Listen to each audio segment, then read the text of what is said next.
So number 15 on my anime top 30 anime list is Fullmetal Alchemist Brotherhood, one of the most beloved anime seemingly of all time, if not all time, very recently.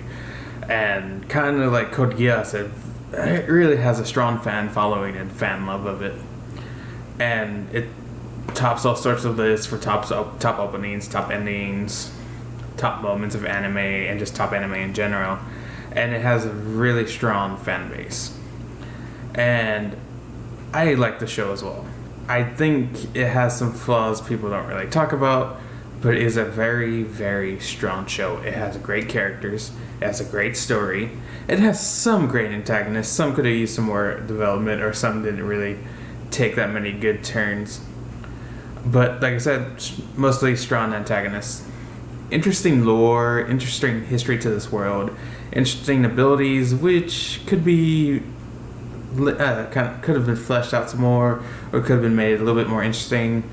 But overall, it was interesting how they use their powers, certain conditions they needed to use their powers, minus Al and Ed's hacks. The setup to the story is very sad, and it gives these characters very clear motivations of what they need to do, and then it just kind of expands from there, and it shows not only that is what their main objective is, there's also other stuff going on that they have to deal with along the way, including what the main villain of the entire series has planned. And his backstory goes back a long ways and is connected to the boys as well. So really everything's connected, everything's intricate, it's really interesting. There's kind of a bit of a lack of plot twists. Some things surprising, some things aren't.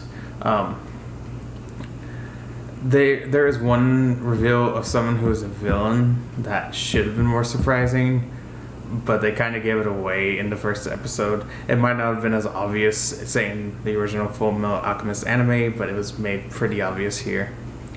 There's some face and heel turns along the way, and some of them work, some of them a little out of left field. I don't really like how Pride ended up. I actually didn't think that really worked for his character. I think they were just wanting that to happen because they wanted it. I mean, she was a writer, so she could do what she wanted, but I just didn't really like where Pride went because that didn't really seem to match his character. It just matched what the characters wanted to believe he was, and it turns out he was, but I honestly didn't believe he was like that. The animation is really good throughout the series. It has pretty good comedy, has pretty good drama. The action is well done in a lot of things. But the one weakness I think most people don't want to admit about the show or don't bring up is it doesn't really have any good fights. I mean, sure, there are good fights here and there, but one-on-one, there's nothing really entertaining about it, especially in the main fights.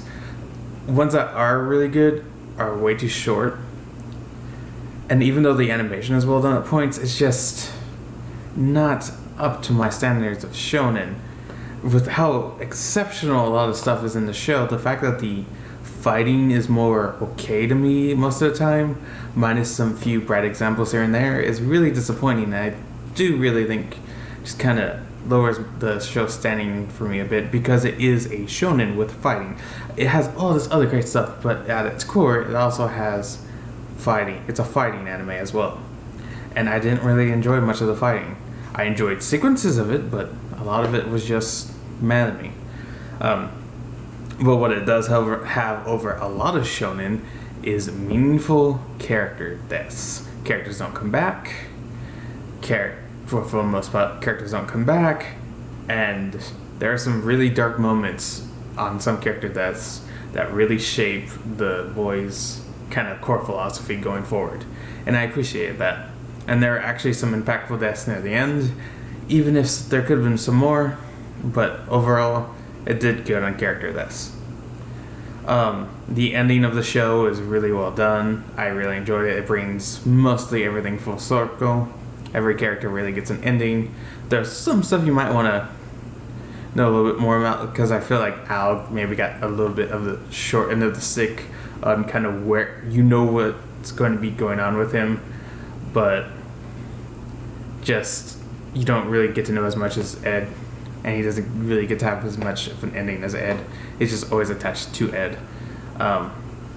Wendy is a really good character in the show. The supporting cast is really exceptional.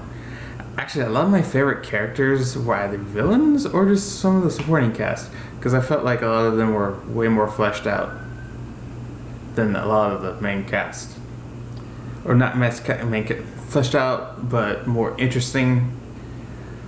And that really made me more invested in them at times. Not to say the main cast was bad, because they were pretty good, but I just thought some of the side characters and villains were more interesting, and just kind of was really curious what their motivations were. But like I said, the rest of the show is fantastic.